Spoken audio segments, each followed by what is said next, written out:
વાલિયા તાલુકાના વાગોલખોડ ગામ ખાતે પઠાર જિલ્લા પંચાયત બેઠકનું કાર્યકર્તા સંમેલન યોજાયું હતું.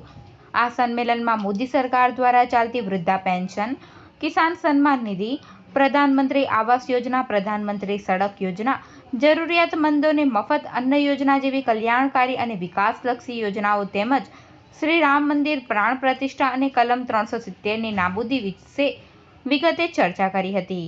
ભાજપ સરકાર ફરી એકવાર ભવ્યાતિભવ્ય વિજય પ્રાપ્ત કરે તે માટે આહ્વાન કરવામાં આવ્યું હતું. આ સંમેલનમાં ભરૂચ જિલ્લા પ્રમુખ મારુતિસિંહ અટોદરિયા, ઝઘડિયા વિધાનસભાના ધારાસભ્ય રીતેશ વસાવા, ભરૂચ જિલ્લા પંચાયત પ્રમુખ મહેન્દ્રસિંહ વાંસદિયા, પૂર્વ જિલ્લા પ્રમુખ બળવંતસિંહ ગોહિલ, ઝઘડિયા વિધાનસભાના આગેવાન પ્રકાશ દેસાઈ તેમજ આગેવાન વાલિયા તાલુકા પંચાયત પૂર્વ પ્રમુખ સેવંતુ વસાવા, સંગઠનના હોદ્દેદારો, જિલ્લા પંચાયત સભ્યશ્રીઓ, તાલુકા પંચાયતના સભ્ય, સરપંચ તેમજ સૌ કાર્યકર્તાઓ અને ગ્રામજનો તેમજ આગેવાનો ઉપસ્થિત રહ્યા હતા.